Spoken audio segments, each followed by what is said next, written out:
Hello, my name is Brittany Cassidy. As the number of cases of COVID 19 increase, so does the associated anxiety. Mental Health America, or MHA, has been using its database to examine the daily increase in anxiety. According to their data, there was a 19% increase in screening for clinical anxiety in February, and another 12% increase in March. These numbers represent the thousands of people whose lives and well being are impacted by the virus. Today, I'll be talking with a psychologist about mental health during the crisis. Do you mind introducing yourself? I am Jenny Cassidy. I am a licensed psychologist in South Carolina. All right, to start off, what are some common effects stress can have on a person's mental and physical health?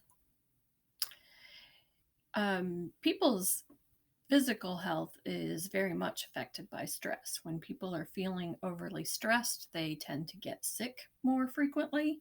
They can get more severely sick than they normally would. They also can experience lots of physical symptoms like racing heart rate, headaches, fatigue. They can experience all kinds of physical impacts of being stressed. Mentally, stress certainly can take its toll. It often leads to people experiencing severe anxiety, depression, being overwhelmed by anger and irritability.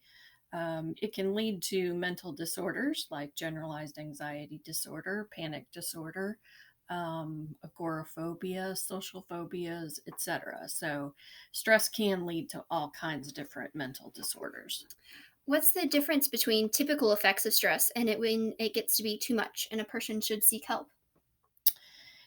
Everybody experiences stress, and there are really two different kinds of stress. There's a healthy kind of stress called eustress, which is considered to be good.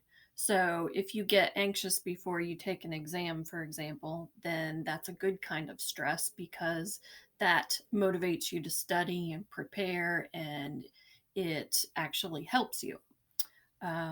There is a different kind of stress, though, called distress, where that stress has a negative impact on you because it becomes overwhelming and it's just too much to deal with.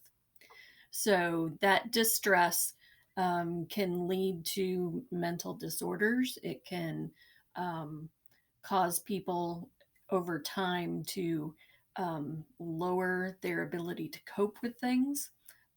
It can lead to people performing more poorly than what they otherwise would have. So there can be lots of negative effects of people experiencing that distress. How does self isolation and social distancing have a negative impact on a person's mental health? It really depends. I have lots of different clients, and for some clients, it's been very helpful to them.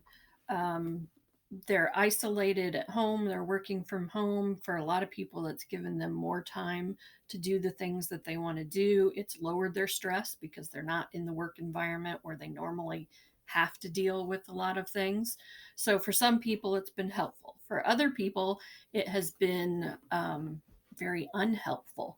For some people who are not able to work at all, they're experiencing a lot of concern about their finances. And so that's been overwhelming to them.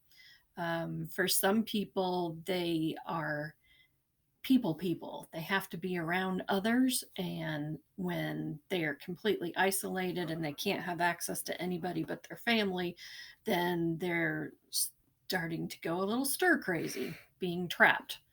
um, it's also when people are quarantined just with their family, if they don't get along with their family, then that causes additional problems. There are a lot of people in the world who are in abusive relationships with family members or with people that they are living with.